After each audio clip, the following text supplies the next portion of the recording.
Hey guys, so for this video I want to do a home studio tour. So that's what I'm gonna do.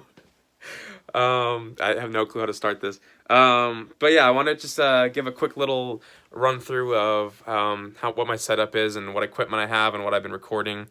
Like I said in the past video, I just finished my first full-length album, and about half of it was done here and half of it was done at a couple other studios. So I'm going to go through with you guys what I used, some of my instruments I have, and I'll tell you a little bit about the background of the studio and how I built it and where it came from. So here we go. So I apologize because the lighting in here is pretty dark. I'm doing this at, it's like midnight right now. But I think you'll be able to see everything. I just kind of want to get the point across of what I use and what equipment I have and yada yada yada. So I think it'll be fine. So when you first enter the studio, this is kind of the hangout area, waiting room. I got some artwork on the walls. I got a couple guitars hanging in here. I have one of the new Taylors they have. This guitar is really small and light. It's not the baby Taylor, but it is one of the lighter ones. And it's always super nice to have because I can take it and bring it with me wherever. I have this Ibanez, I think it's the Artcore Vintage series. Let's see if I can get that in the light better. Banging a hole in the ceiling. Yeah, that's the Artcore Vintage series. I bought this guitar strictly because I liked the way it looked. It has an interesting tone. I use it every once in a while, but this is a really fun guitar if I'm trying to do like photo shoots or if I'm just kind of, if I want to write on it or whatever. Got an Epiphone 12 string here. Don't know too much about that. That's my dad's. Cajon. Using it as an end table right now. This is an old Sakova vintage guitar. This also belongs to my dad. Don't know too much about this. I looked it up. It's only worth a few $100, but don't know anything about that brand. Just pictures. Got some microphones here. Another mic there. I'll go over the mics in a few minutes because I want to kind of go through what I have for my collection.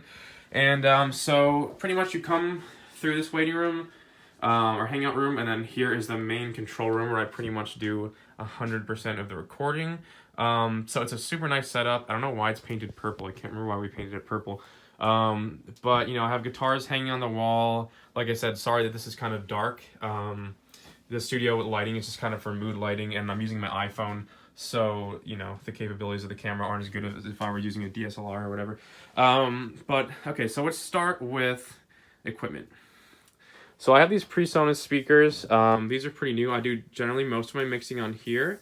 And then when I'm checking, when I want to compare to what a slightly smaller speaker sounds like, I use these JBLs. And I apologize. I'm not going to remember the names for all of this stuff. So I know some of the stuff is pretty basic and a lot of people have it. So don't hate me for not knowing what it is. But I got the JBL speakers up there, so that's kind of what I'll go back and forth between these two when I'm checking mixes and recording. Got some lights. And then, okay, so let's start with the interesting stuff. So for outboard gear, over here I have a Behringer tuner. Obviously, that's not too exciting. I got a little drawer down there. No one cares about the drawer. I don't know why I said that. And then here I have my main stuff that I use. I'll flip that on so you can see the pretty lights. And then I'm using the power sources and ETA systems. It says ETA 2S15L. I don't know too much about those. And then I'm using a Joe Meek 6Q2 for compression on vocals. That's my main compression I use right now on vocals, and I do vocals in post too. Depends on what I'm trying to do. And then I'm just using the Focusrite, what do you call this thing again?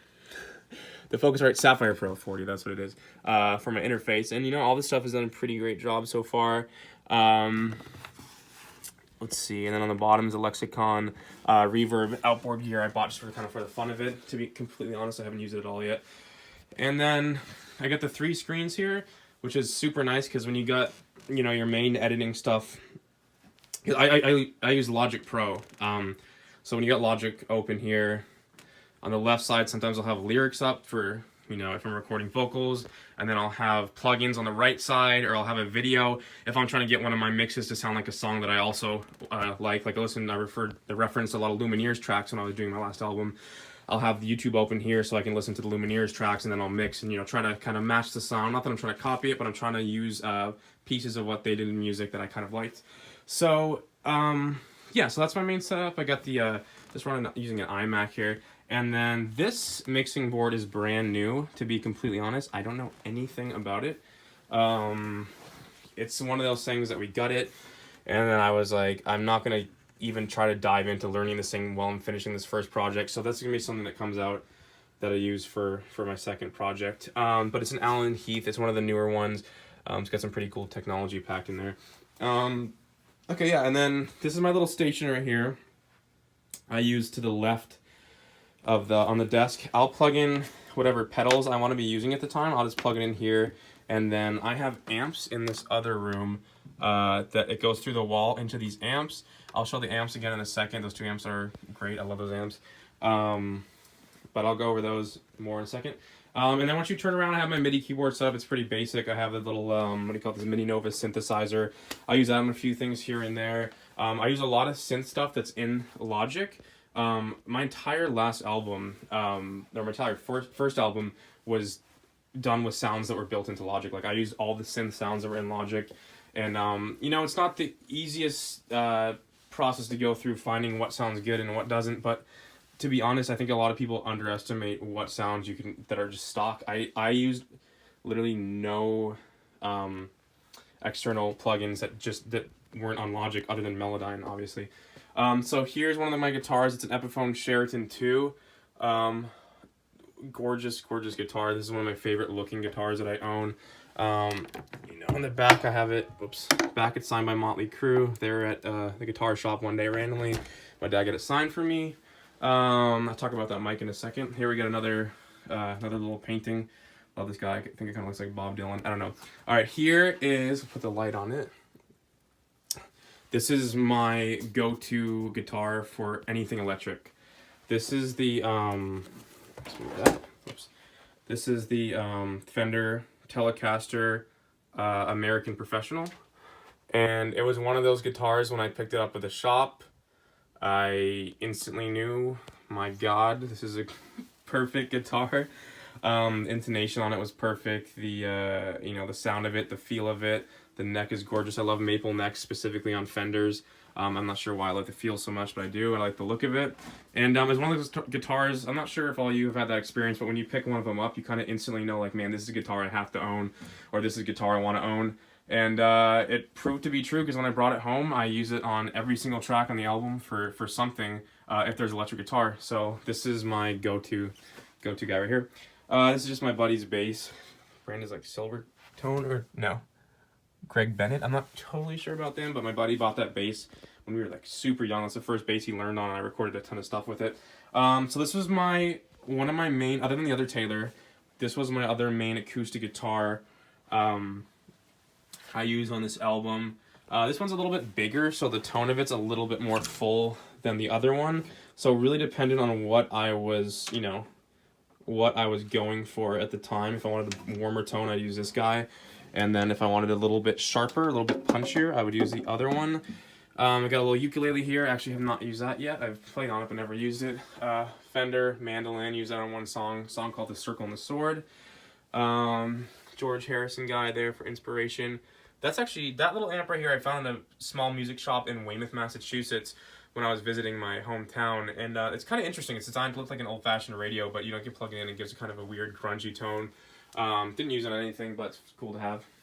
Okay, and then, so that's the main, this is the main setup. This is where I spend like hours of my day sitting here recording. Generally what I'll do is I'll put the mic right here. You know, the placement I have is not anything special, but it gets the job done.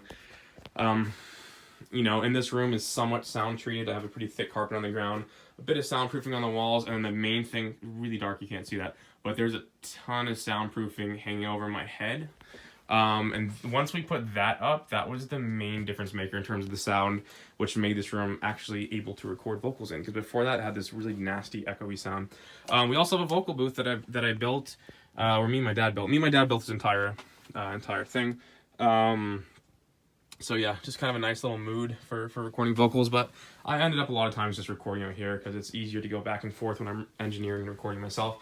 Back to this room. You guys have seen all this stuff. That's the entrance. And then this room's a mess right now, but this is technically what the live room is. And once I start having more people come in here, this room will get more use. But right now, this is the room. I'll shut that door because the door is really thick and soundproof. So when I'm doing electric guitars, I'm either using the Vox AC15 or I'm using the Fender Deluxe Reverb.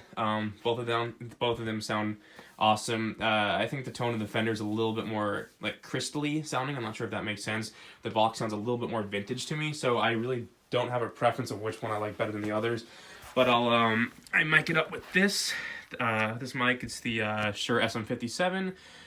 These mics are great for electric guitars, and then, you know, I'll play through there, and then that's where I sit while I'm playing, or, you know, doing whatever, or if someone else is coming over there playing electric guitars, I'll tweak the sound in here, customize it while they're playing.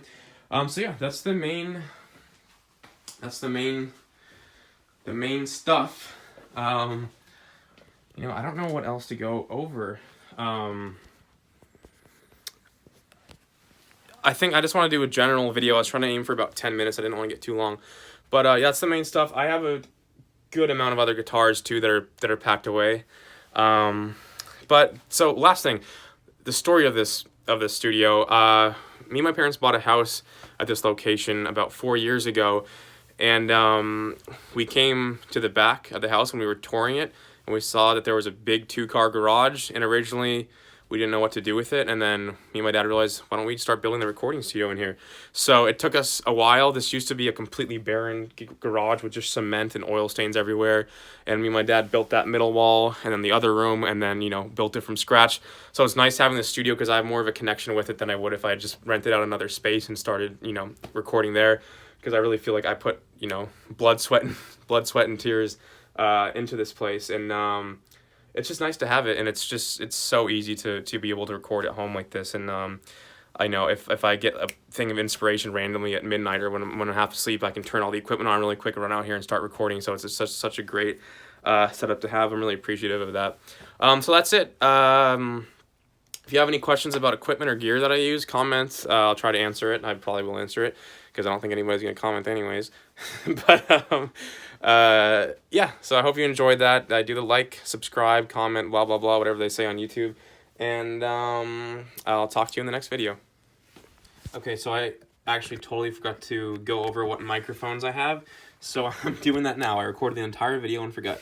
Okay, so for starters, I already showed this guy, the SM57 Shure. This is like a $100 microphone, and I use it on electric guitar amps. That's really all I'm using it on right now. When I get a drum set in here, which I'm planning on doing soon, I'm going to use it on the snare or whatever, probably. And then these guys are pretty new. I haven't done too much work with them. I'm probably going to start using them on acoustic guitars, but these are the Rode NT5s. Matched pair, obviously, so you can do like the cross stuff with them. And, you know, these are interesting. Lipstick mics are always fun to mess around with and maybe use for... you know, I think acoustic guitars, like I already said, and obviously a lot of other stuff you can use them for too, but that's what I plan on using them for. This is one of my favorite mics. This is the Rode NT1A. Off the bat, one of the things I like about it is that it comes with the pop filter built in, which is kind of cool because I'm always losing my pop filter. I don't know how, don't ask me, but I'm always using it. So the fact that this has its own pop filter on it makes me really happy. It's a pretty good size mic. As you can see next to my hand, I have a pretty good size big hand. Also pretty pink for some reason. I don't know why. But so this is actually a really good mic. This is about a $250 mic, I think. And you know what? I use this thing all the time. This sounds great on vocals, especially vocals that are going to be kind of pinched sounding or kind of sharp.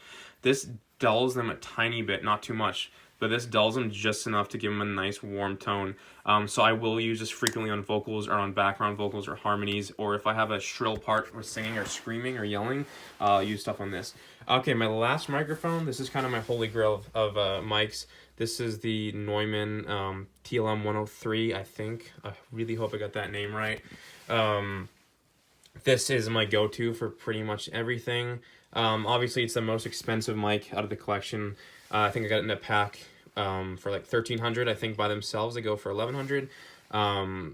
But this is a really nice mic. You can tell just when you pick this thing up that this is sturdy and this is, you know, a good quality product. For recording, I've used this on just about anything. Vocals and acoustic guitars being the main purpose for it. You can see the Neumann logo there. But yeah, man, this is a great mic. And I do a ton of vocals on this. The biggest thing with the Neumann mics, especially this one, is it has a super bright sound to it. So sometimes it is nice to have this alternative to get some stuff that feels a little bit darker, a little bit warmer. But like I said, this is great in acoustic guitars. It gives it a nice punchy sound to it. Good on vocals, makes your vocals really nice and clean. I've noticed that vocals with both these mics sit really well in recordings, which some other mics that I've used in the past, the vocals don't sit as well. So, you know, I mean, this is a $300 or like $250 mic. This is like a $1,100 mic. Actually, I kind of want to do a video comparison between these two because I think these are two relatively commonly used microphones for their price ranges. But yeah, that's my entire mic collection. I have really everything I need right now for what I record. It's really nice to know I can rely on all of these. But yeah, that's it. Thank you.